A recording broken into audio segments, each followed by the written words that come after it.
Hi friends, இது bed லவருக்கு ஒரு awareness video தான்.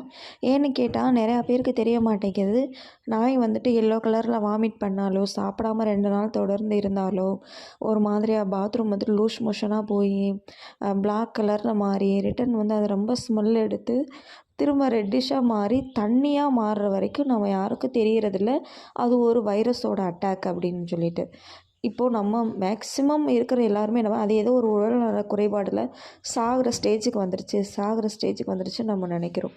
ஆனால் அது தவறு. அது ஒரு வைரஸ் அட்டாக்கு தான். ஆனால் அதை ட்ரீட்மெண்ட் பண்ணால் அது 3 நாளில் க்யூர் ஆயிருங்கிறது 100% உண்மை. அதுக்கு பேர் வந்துட்டு பார்வோ வைரஸ். குழந்தைங்களுக்கு வந்துட்டு பார்வோ வைரஸ் வந்து அதிக அளவில் வர்றது வந்து சகஜம். ஆனால் அதை வந்து நம்ம தான் அதிலேருந்து எவ்வளோ தூரம் நம்ம சேஃப்டியாக வைக்கணுமோ அவ்வளோ தூரம் சேஃப்டியாக வைக்கணும். எங்கள் மாயாவோட பொண்ணு ரியாவுக்கு வந்துட்டு பார்வோ வைரஸ் வந்துருந்துச்சு. 3 நாளாக சாப்பிடல. வீட்டுக்குள்ளே சொன்னங்கி விழுந்துக்கிட்டே இருந்தா. நான் சும்மா ஏதோ கறியை தின்னுட்டு எலும்பை தின்னுட்டு தான் செமிக்காமல் இருக்கான்னு நினச்சிட்டு நானும் பேசாமல் விட்டுட்டேன். ஆனால் 3ஆவது நாள் ரொம்ப சொன்னங்கவுமே தான் அவளோட பாத்ரூம் வந்துட்டு ரொம்ப ஹெவி ஸ்மெல் அடிச்சது. சரின்னு சொல்லிட்டு நாங்கள் என்ன பண்ணணும்னு சொல்லி தெரியாமல் தேனியில் இருக்கிற கவர்மெண்ட் கால்நடை மருத்துவத்துக்கு தான் நாங்கள் கூட்டு போயிருந்தோம். அங்கே வந்துட்டு ட்ரீட்மெண்ட் செம்மையாக பார்த்தாங்க. எனக்குன்னா ரொம்ப அழுகை. என்ன பண்ணேன்னு தெரியலை. இது இறந்துரும்ன்ற பெரிய பயம் வேறு இருந்தது.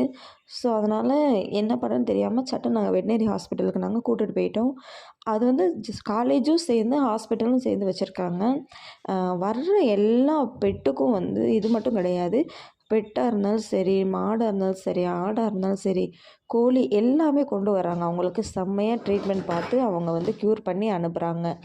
அதிக அளவில் நாய் வந்த எல்லா பேரண்ட்டுமே என்ன சொல்லி கொண்டு வந்தாங்கன்னா, சேம் அதே டைமிங் வந்து பார்வோ வைரஸ் தான் கொண்டு வந்திருந்தாங்க.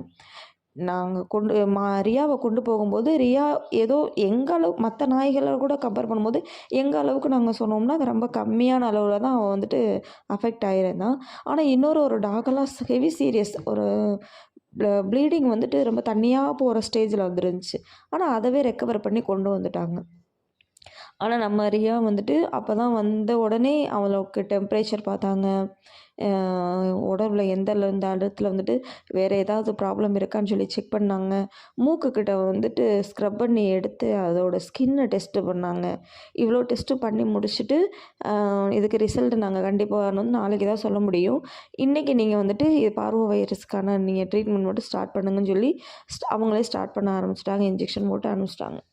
அன்றைக்கி நாங்கள் ஈவினிங் கொண்டு வந்தப்போ அது ஃபஸ்ட்டு ஈவினிங் வீட்டுக்கு கொண்டு வந்தப்போ அப்போயும் அவள் ஹெல்த்தி ஆகலை. குளுக்கோஸ் ஏற்றி ஹெல்த்தி ஆகலை. எனக்கு ரொம்ப கவலையாயிடுச்சு. ஒரு வேளை நம்ம இவளை இழந்துருவோமோன்றதில் ரொம்ப அழுகை வந்துடுச்சு.